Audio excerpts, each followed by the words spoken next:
রিজিকের জন্য কাউকে হিংসে করবেন না, কেননা তাকে দেওয়া রিজিকটা আপনার ছিল না, আপনাকে দেওয়া রিজিকও তার ছিল না।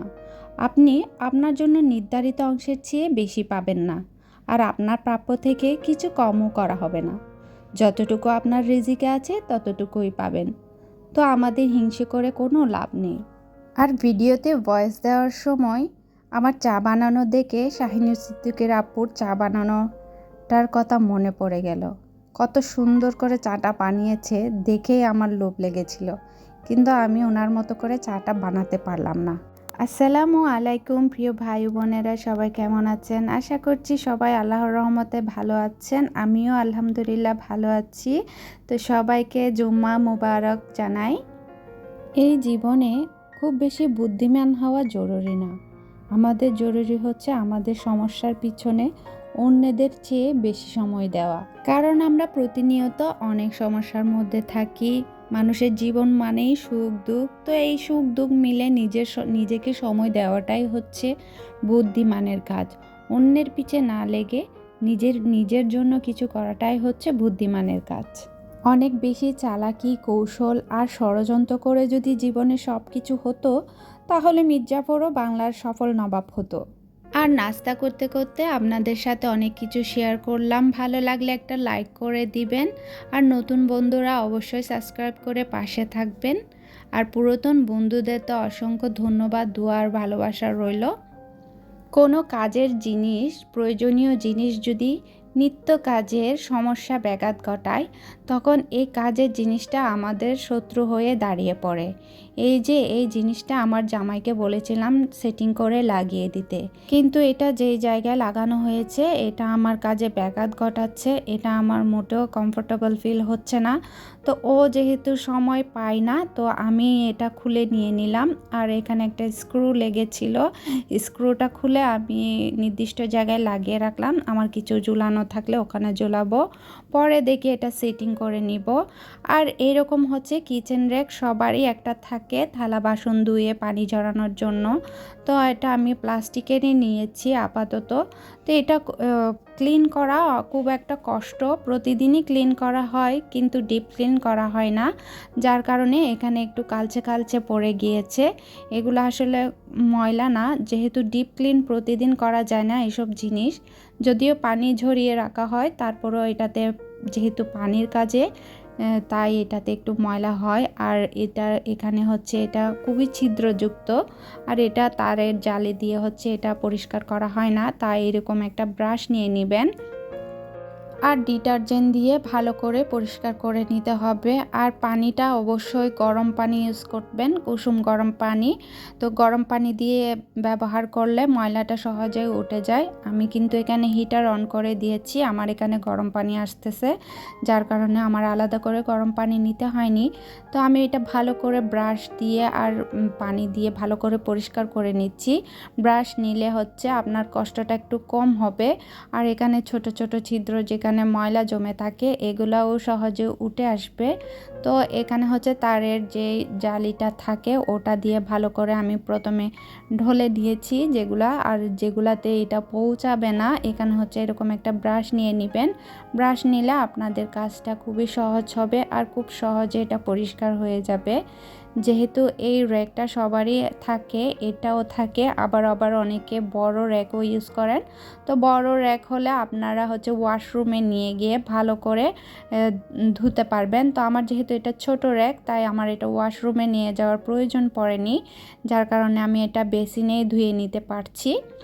তো আপনারা চাইলে গরম পানি ইউজ করবেন। গরম পানি ইউজ করলে হয় কি, এই প্লাস্টিকের যেখানে ময়লাগুলা আর একটু স্লিপি থাকে এটাও চলে যায়, যেখানে পানি রাখতে রাখতে স্লিপি হয়ে যায় এই ভাবটা চলে যায়।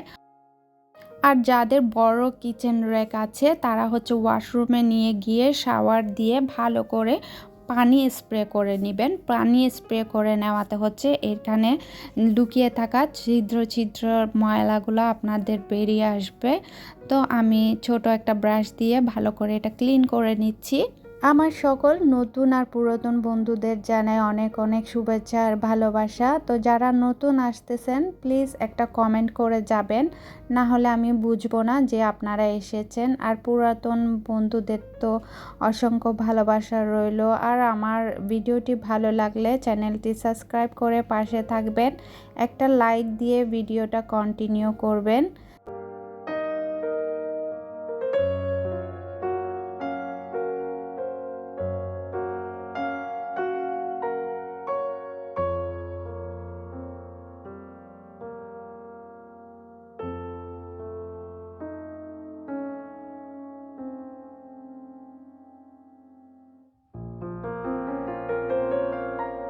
আর এখানে হচ্ছে পরবর্তী পার্ট, যেটা নিচে ঢাকনা থাকে, এটাও কিন্তু স্লিপি হয়ে যায়। আর এটাতে হচ্ছে পানি জমে থাকে। আমি প্রতিদিনই পানিটা ক্লিন রাখার চেষ্টা করি, শুকনো রাখার চেষ্টা করি। তো তারপরও যখন জিনিস রাখা হয়, পানি তো পড়বেই, পানির জিনিস। তো নিচেরটাতে আমি সবসময় ক্লিন রাখার চেষ্টা করি পানি, তাই এটা খুব একটা ময়লা হয়নি। তবে একটা স্লিপি ভাব যেটা চলে এসেছে, ওটা হচ্ছে তারের জারে দিয়ে আমি ডিপ ক্লিন করে নিচ্ছি। যেহেতু প্রতিদিন এটা ধোয়া সম্ভব না, যদিও শুকনো রাখার চেষ্টা করি, পানি ঝরিয়ে রাখার চেষ্টা করবেন, এটা তো ময়লা কম হবে। তো তারের জালিটাও লাগবে। আর এখানে হচ্ছে ব্রাশটাও আপনারা রাখবেন। আর নেবেন হচ্ছে গরম পানি। গরম পানি ইউজ করলে খুবই সুবিধে হয় ময়লা ওঠাতে। তো আমি এটা ভালো করে ক্লিন করে ধুয়ে নিচ্ছি। আর এটা হচ্ছে খুবই সুন্দর করে পরিষ্কার হয়ে গিয়েছে। তো আলহামদুলিল্লাহ আমার প্লাস্টিকের র্যাকটা একদম ছকছকা করে ফেলেছি। এই যে দেখতে পাচ্ছেন একদম নতুনের মতো হয়ে গেছে, কালারটা খুবই ফুটে উঠেছে।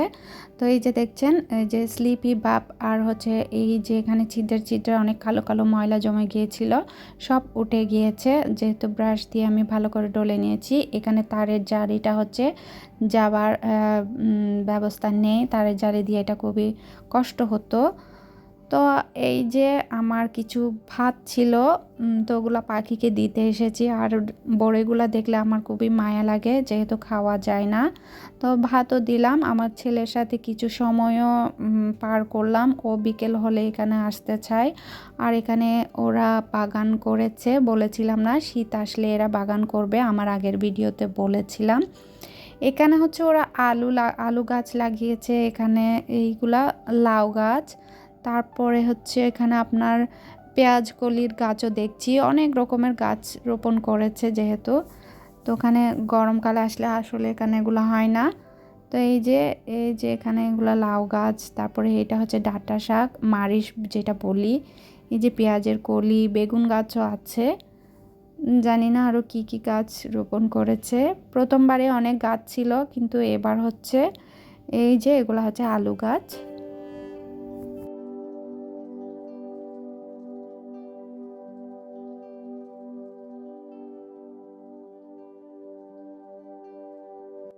পেঁয়াজ কলি, এলোভেরা, এই যে সজনে গাছ,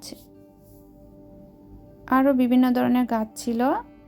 এই যে এখানে লাউ গাছ বেশি আছে এখানে। তারপর আমি রান্না করতে চলে আসলাম। আজকে একদম শর্টকাট রান্না করব। আমি হচ্ছে এখানে আলু আর ডিমগুলা ভেজে নিয়ে নিচ্ছি।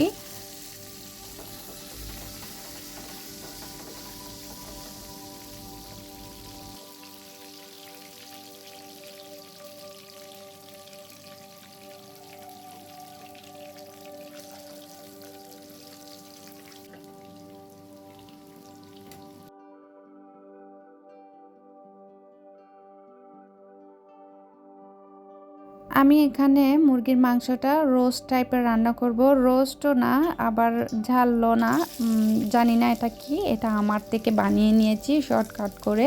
তো আমি মুরগির মাংসটা রান্না করার জন্য প্রথমে পেঁয়াজ একটু ভেজে নিচ্ছি। তারপর সব মশলা যেগুলো দরকার সেগুলো দিয়ে দিব। এখানে আমি বাটা মশলা দিয়ে দিব। তো বাটা মশলা দেওয়ার পর আমি এগুলো একটু হালকা ভেজে নিব। তারপর সব ধরনের মরিচ মশলা, লবণ, হলুদ, জিরা পাউডার যেইগুলো লাগে আর কি সব দিয়ে দিব। আর আপুদের ভিডিও দেখতে দেখতে এমন সুন্দর রান্না করে, আসলে দেখতে দেখতে রান্নাটা শিখে শিখে নেওয়া যায়। অনেক কিছুই শিখতে পারছি বোনদের কাছ থেকে, আলহামদুলিল্লাহ অনেক কিছু শিখেছি, শিখতেছি, ভবিষ্যতেও শিখবো, এটাই আশা রাখি। আর আমি চিকেনটা হালকা ফ্রাই করে নিচ্ছি। ফ্রাই করলে চিকেনটা, ব্রয়লার চিকেনটা খেতে ভালো লাগে। তো এখানে আমার হচ্ছে মশলাটাও কষানো হয়ে গেছে। আমি একটু দুধকে ফেটে নিয়েছি, দুধ বলতে দই বানিয়ে নিয়েছি আর কি, যেহেতু টক দই ছিল না, তো আমি এখানে একটু দুধ দিয়ে করে নিয়েছি।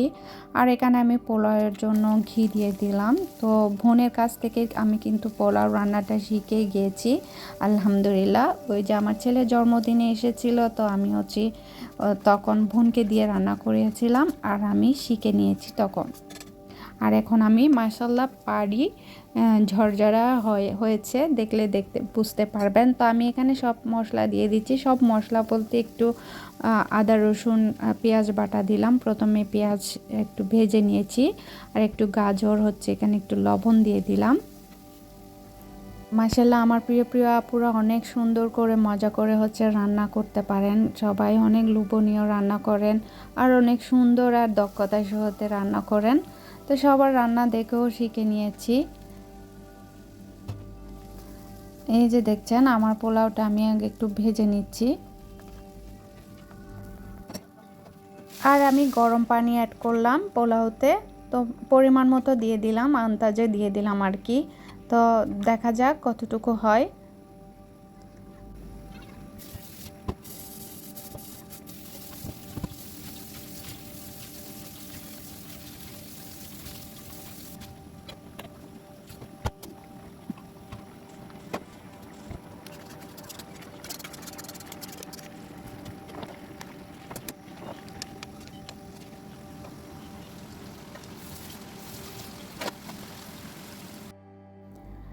এই যে দেখতে পাচ্ছেন আলহামদুলিল্লাহ আমার পোলাওটা অনেক সুন্দর হয়েছে মাশাল্লাহ। এই যে দেখতে পাচ্ছেন একদম ঝরঝরা হয়েছে। তো আজকের মতো এতটুকুই।